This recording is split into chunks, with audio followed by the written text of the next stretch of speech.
Hi friends, പുതിയൊരു ക്ലാസ്സിലേക്ക് ഏവർക്കും സ്വാഗതം. ഇന്നത്തെ സിലബസ് ക്ലാസ്സിൽ കേരളത്തിലെ വിദ്യാഭ്യാസത്തെക്കുറിച്ച് നമ്മൾ ഇന്നലെ പഠിച്ചതിൻ്റെ ബാക്കിയാണ് പഠിക്കാൻ പോകുന്നത്. നമുക്ക് ക്ലാസ് ആരംഭിക്കാം. 3 മുതൽ 6 വയസ്സ് വരെയുള്ള കുട്ടികൾക്കായി വിക്ടേഴ്സ് ചാനലിൽ ആരംഭിച്ച വിനോദ വിജ്ഞാന പരിപാടിയാണ് കിളികൊഞ്ചൽ. 3 മുതൽ 6 വയസ്സ് വരെയുള്ള കുട്ടികൾക്കായി വിക്ടേഴ്സ് ചാനലിൽ ആരംഭിച്ച വിനോദ വിജ്ഞാന പരിപാടിയാണ് കിളികൊഞ്ചൽ. പെൺകുട്ടികൾക്ക് വിദ്യാഭ്യാസം ഉറപ്പാക്കുന്നതിൽ 1-ാം സ്ഥാനം നേടിയ സംസ്ഥാനം ഏതാണ്? കേരളം. പെൺകുട്ടികൾക്ക് വിദ്യാഭ്യാസം ഉറപ്പാക്കുന്നതിൽ 1-ാം സ്ഥാനം നേടിയ സംസ്ഥാനം കേരളമാണ്. കേരളത്തിലെ ആദ്യ സമ്പൂർണ്ണ ക്ലാസ് റൂം ലൈബ്രറി ജില്ല ഏതാണ്? തിരുവനന്തപുരം. കേരളത്തിലെ ആദ്യ സമ്പൂർണ്ണ ക്ലാസ് റൂം ലൈബ്രറി ജില്ല തിരുവനന്തപുരമാണ്. സമഗ്ര ശിക്ഷ കേരള ഗോത്ര വിഭാഗത്തിലെ വിദ്യാർത്ഥികൾക്കായി ഒരുക്കിയ ഓൺലൈൻ പഠന ക്ലാസ്സാണ് മഴവിൽ പൂവ്. സമഗ്ര ശിക്ഷ കേരള ഗോത്ര വിഭാഗത്തിലെ വിദ്യാർത്ഥികൾക്കായി ഒരുക്കിയ ഓൺലൈൻ പഠന ക്ലാസ്സാണ് മഴവിൽ പൂവ്. ഇന്ത്യയിലെ ഏറ്റവും ഉയർന്ന സാക്ഷരതാ നിരക്കുള്ള സംസ്ഥാനം ഏതാണ്? കേരളം. ഇന്ത്യയിലെ ഏറ്റവും ഉയർന്ന സാക്ഷരതാ നിരക്കുള്ള സംസ്ഥാനം കേരളമാണ്. കേരളത്തിലെ സാക്ഷരതാ നിരക്ക് എത്രയാണ്? 93.91%. കേരളത്തിലെ സാക്ഷരതാ നിരക്ക് 93.91%. ദേശീയ സാക്ഷരതാ മിഷൻ നിലവിൽ വന്ന വർഷം ഏതാണ്? 1988. ദേശീയ സാക്ഷരതാ മിഷൻ നിലവിൽ വന്ന വർഷം 1988 സമ്പൂർണ്ണ സാക്ഷരത നേടിയ ഇന്ത്യയിലെ ആദ്യത്തെ പട്ടണം കോട്ടയമാണ്. കോട്ടയത്തെ സമ്പൂർണ്ണ സാക്ഷരത നേടിയ ഇന്ത്യയിലെ ആദ്യത്തെ പട്ടണമായി പ്രഖ്യാപിച്ചത് 1989. സമ്പൂർണ്ണ സാക്ഷരത നേടിയ ഇന്ത്യയിലെ ആദ്യത്തെ ജില്ല എറണാകുളമാണ്. എറണാകുളം ജില്ലയെ ഇന്ത്യയിലെ ആദ്യത്തെ സമ്പൂർണ്ണ സാക്ഷരതാ ജില്ലയായി പ്രഖ്യാപിച്ചത് 1990. ഇന്ത്യയിലെ ആദ്യ സമ്പൂർണ്ണ സാക്ഷരതാ സംസ്ഥാനമായി പ്രഖ്യാപിക്കപ്പെട്ട സംസ്ഥാനം കേരളമാണ്. കേരളത്തെ ഇന്ത്യയിലെ ആദ്യ സമ്പൂർണ്ണ സാക്ഷരതാ സംസ്ഥാനമായി പ്രഖ്യാപിച്ചത് 1991. കേരളത്തെ സമ്പൂർണ്ണ സാക്ഷരതാ സംസ്ഥാനമായി പ്രഖ്യാപിച്ചത് 1991 ഏപ്രിൽ 18 കോഴിക്കോട് മാനാഞ്ചിറ മൈതാനത്ത് വെച്ച് ചേലക്കാടൻ ആയിഷയാണ്.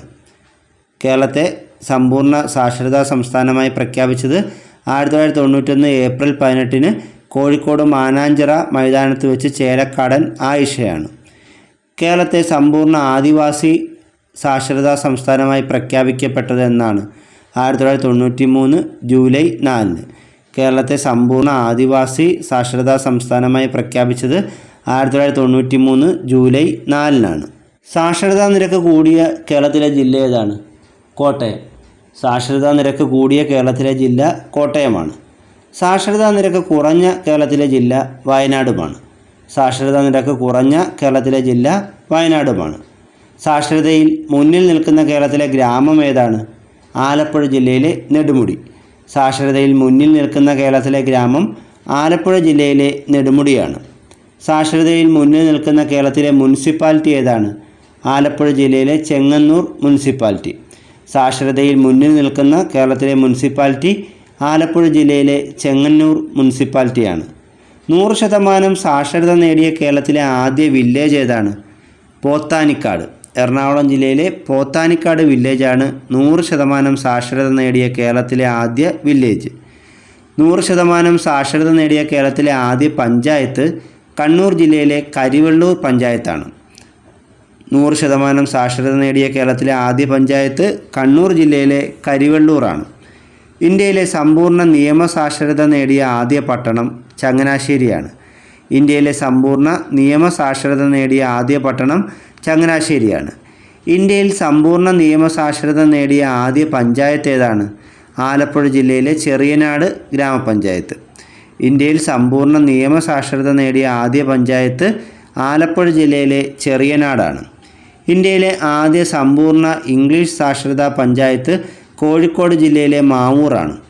ഇന്ത്യയിലെ ആദ്യ സമ്പൂർണ്ണ ഇംഗ്ലീഷ് സാക്ഷരതാ പഞ്ചായത്ത് കോഴിക്കോട് ജില്ലയിലെ മാവൂറാണ്. എറണാകുളത്തെ പൂർണ്ണ സാക്ഷരതാ ജില്ലയാക്കാനുള്ള പദ്ധതിയുടെ പേരെന്താണ്? Operation flood light.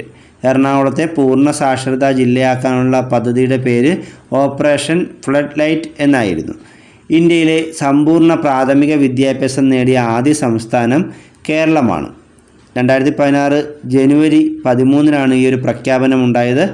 ഇന്ത്യയിൽ സമ്പൂർണ്ണ പ്രാഥമിക വിദ്യാഭ്യാസം നേടിയ ആദ്യ സംസ്ഥാനം കേരളമാണ്. ഇത് പ്രഖ്യാപിച്ച് 2016 ജനുവരി 13 സമ്പൂർണ്ണ പ്രാഥമിക വിദ്യാഭ്യാസം നേടിയ ആദ്യ ജില്ല ഏതാണ്? കണ്ണൂർ. സമ്പൂർണ്ണ പ്രാഥമിക വിദ്യാഭ്യാസം നേടിയ ആദ്യ ജില്ല കണ്ണൂരാണ്.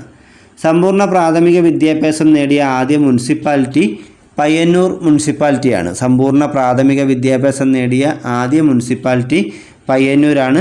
സമ്പൂർണ്ണ പ്രാഥമിക വിദ്യാഭ്യാസം നേടിയ ആദ്യ ഗ്രാമപഞ്ചായത്ത് മലപ്പുറം ജില്ലയിലെ നിലമ്പൂർ ഗ്രാമപഞ്ചായത്താണ്.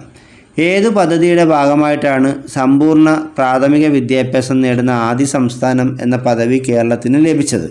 അതുല്യം പദ്ധതിയുടെ ഭാഗമായിട്ടാണ് സമ്പൂർണ്ണ പ്രാഥമിക വിദ്യാഭ്യാസം നേടുന്ന ആദ്യ സംസ്ഥാനം എന്ന പദവി കേരളത്തിന് ലഭിച്ചത്.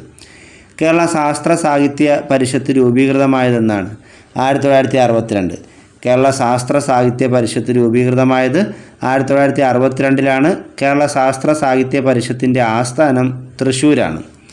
കേരള ശാസ്ത്ര സാഹിത്യ പരിഷത്തിൻ്റെ ആപ്തവാക്യം എന്താണ്? ശാസ്ത്രം സാമൂഹിക വിപ്ലവത്തിന്. കേരള ശാസ്ത്ര സാഹിത്യ പരിഷത്തിൻ്റെ ആപ്തവാക്യം ശാസ്ത്രം സാമൂഹിക വിപ്ലവത്തിന് എന്നതാണ്. കേരള ശാസ്ത്ര സാഹിത്യ പരിഷത്തിൻ്റെ സ്ഥാപക പ്രസിഡന്റ് ആരായിരുന്നു?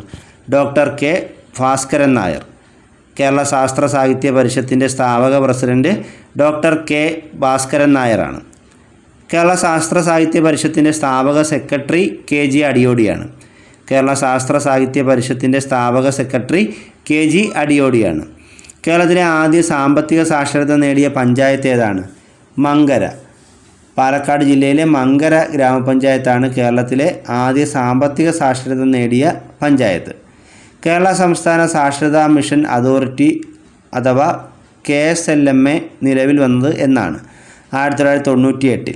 കേരള സംസ്ഥാന സാക്ഷരതാ മിഷൻ അതോറിറ്റി നിലവിൽ വന്നത് 1998. ഇതിൻ്റെ ആസ്ഥാനം തിരുവനന്തപുരത്താണ്. കേരള സംസ്ഥാന സാക്ഷരതാ മിഷൻ അതോറിറ്റിയുടെ മുഖപത്രത്തിൻ്റെ പേരെന്താണ്? അക്ഷര കൈരളി. കേരള സംസ്ഥാന സാക്ഷരതാ മിഷൻ അതോറിറ്റിയുടെ മുഖപത്രമാണ് അക്ഷര കൈരളി. കേരള സംസ്ഥാന സാക്ഷരതാ മിഷൻ അതോറിറ്റിയുടെ ഗുഡ്വിൽ അംബാസിഡർ ആരാണ്? മഞ്ജു വാര്യർ. കേരള സംസ്ഥാന സാക്ഷരതാ മിഷൻ അതോറിറ്റിയുടെ ഗുഡ്വിൽ അംബാസിഡർ മഞ്ജു വാര്യറാണ്. കേരള സംസ്ഥാന സാക്ഷരതാ മിഷൻ അതോറിറ്റിയുടെ 5.5 ലക്ഷം പദ്ധതിയിലൂടെ 4ാം ക്ലാസ് തുല്യതാ പരീക്ഷയിൽ 1ാം സ്ഥാനം കരസ്ഥമാക്കിയത് ആരാണ്? ബി കാർത്യായനി അമ്മ. കേരള സംസ്ഥാന സാക്ഷരതാ മിഷൻ അതോറിറ്റിയുടെ അക്ഷരലക്ഷം പദ്ധതിയിലൂടെ 4ാം ക്ലാസ് തുല്യതാ പരീക്ഷയിൽ 1ാം സ്ഥാനം കരസ്ഥമാക്കിയത് ബി കാർത്യായനി അമ്മയാണ്. ഈ നേട്ടം കൈവരിക്കുന്ന ഏറ്റവും പ്രായം കൂടിയ വ്യക്തിയായിരുന്നു ബി കാർത്യായനി അമ്മ. 2019 കോമൺവെൽത്ത് ലേണിംഗ് ഗുഡ്വിൽ അംബാസിഡറായി ആയ മലയാളി വനിത ആരാണ്? ബി കാർത്യായനി അമ്മ. ബി കാർത്യായനി അമ്മയുടെ സ്വദേശം ആലപ്പുഴ ജില്ലയിൽ ഹരിപ്പാടിനടുത്ത് ചേപ്പാട് എന്ന സ്ഥലമാണ്. 2019 കോമൺവെൽത്ത് ലേണിംഗ് ഗുഡ്വിൽ അംബാസിഡറായി തിരഞ്ഞെടുക്കപ്പെട്ട മലയാളി വനിത ബി കാർത്യായനി അമ്മയാണ്. ഭിന്നലിംഗക്കാരുടെ തുടർ പഠനത്തിനായുള്ള കേരള സാക്ഷരതാ മിഷൻ്റെ പദ്ധതിയാണ് സമന്വയ. ഭിന്നലിംഗക്കാരുടെ തുടർ പഠനത്തിനായുള്ള കേരള സാക്ഷരതാ മിഷൻ്റെ പദ്ധതിയാണ് സമന്വയ. അന്യഭാഷാ തൊഴിലാളികളെ മലയാളം പഠിപ്പിക്കുന്നതിനായി കേരള സാക്ഷരതാ മിഷൻ പുറത്തിറക്കിയ പുസ്തകമാണ് ഹമാരി മലയാളം. അന്യഭാഷാ തൊഴിലാളികളെ മലയാളം പഠിപ്പിക്കുന്നതിനായി കേരള സാക്ഷരതാ മിഷൻ പുറത്തിറക്കിയ പുസ്തകമാണ് ഹമാരി മലയാളം. ഇതര സംസ്ഥാന തൊഴിലാളികളെ മലയാളം പഠിപ്പിക്കുന്നതിനുള്ള കേരള സാക്ഷരതാ മിഷൻ്റെ പദ്ധതി ഏതാണ്? ചങ്ങാതി. ഇതര സംസ്ഥാന തൊഴിലാളികളെ മലയാളം പഠിപ്പിക്കുന്നതിനുള്ള കേരള സാക്ഷരതാ മിഷൻ്റെ പദ്ധതിയാണ് ചങ്ങാതി. സാമ്പത്തികമായി പിന്നോക്കം നിൽക്കുന്ന ഭിന്നശേഷിക്കാരായ മാതാപിതാക്കളുടെ മക്കൾക്ക് സ്കോളർഷിപ്പ് നൽകുന്ന പദ്ധതിയാണ് വിദ്യാകിരണം. സാമ്പത്തികമായി പിന്നോക്കം നിൽക്കുന്ന ഭിന്നശേഷിക്കാരായ മാതാപിതാക്കളുടെ മക്കൾക്ക് സ്കോളർഷിപ്പ് നൽകുന്ന പദ്ധതിയാണ് വിദ്യാകിരണം. അധ്യാപകർക്കും വിദ്യാർത്ഥികൾക്കും പാഠപുസ്തകങ്ങൾ ഡൗൺലോഡ് ചെയ്യാൻ കേരള സർക്കാർ ആരംഭിച്ച വെബ് പോർട്ടലാണ് സമഗ്ര. അധ്യാപകർക്കും വിദ്യാർത്ഥികൾക്കും പാഠപുസ്തകങ്ങൾ ഡൗൺലോഡ് ചെയ്യാൻ കേരള സർക്കാർ ആരംഭിച്ച വെബ് പോർട്ടലാണ് സമഗ്ര. പ്രൈമറി ക്ലാസ്സിലെ വിദ്യാർത്ഥികളുടെ മലയാളം ഭാഷ മെച്ചപ്പെടുത്താൻ വേണ്ടിയുള്ള സർവശിക്ഷ പദ്ധതിയാണ് മലയാള തിളക്കം. പ്രൈമറി ക്ലാസ്സിലെ വിദ്യാർത്ഥികൾക്കുള്ള മലയാളം ഭാഷ മെച്ചപ്പെടുത്താൻ വേണ്ടിയുള്ള പദ്ധതിയുടെ പേരെന്താണ്? മലയാള തിളക്കം.